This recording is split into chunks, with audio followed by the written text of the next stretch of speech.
France میں سرکاری سطح پر توہین آمیز خاکوں کی نمائش کے خلاف ملک بھر میں احتجاجی مظاہروں کا سلسلہ جاری ہے۔ ڈیلر برادری کی ملک گیر تنظیم فیڈریشن آف ریئلٹرز پاکستان کے مرکزی چیئرمین مسرت اعجاز خان، صدر سردار طاہر محمود اور ان کی کابینہ نے ملک بھر میں یوم حرمت رسول صلی اللہ علیہ وآلہ وسلم منانے کا اعلان کیا۔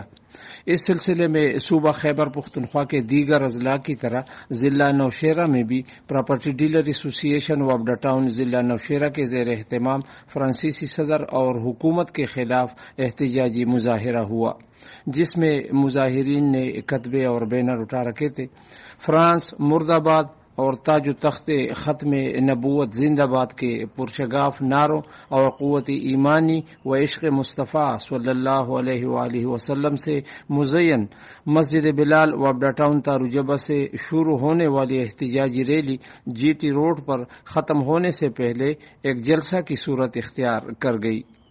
جس سے مقررین نے خطاب کرتے ہوئے فرانسیسی صدر و حکومت کو متنبہ کیا کہ وہ آئے روز ہمارے پیارے نبی حضرت محمد صلی اللہ علیہ وآلہ وسلم کی شان اقدس میں گستاخی کرنے سے باز آ جائے، ورنہ ہم مسلمان اپنے محبوب پیغمبر صلی اللہ علیہ وآلہ وسلم پر اپنا تن و من، آل اولاد سب کچھ قربان کر کے تمام باطل قوتوں کو نیست و نابود کر دیں گے۔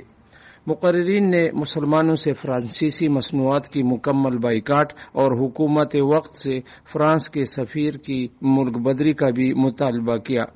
جلسہ کے آخر میں ڈیلر برادری اور دیگر شرکائے جلوس نے نہایت غم، غصہ اور شدید نفرت کا مظاہرہ کرتے ہوئے فرانس کے صدر کا پتلا بھی نظر آتش کیا۔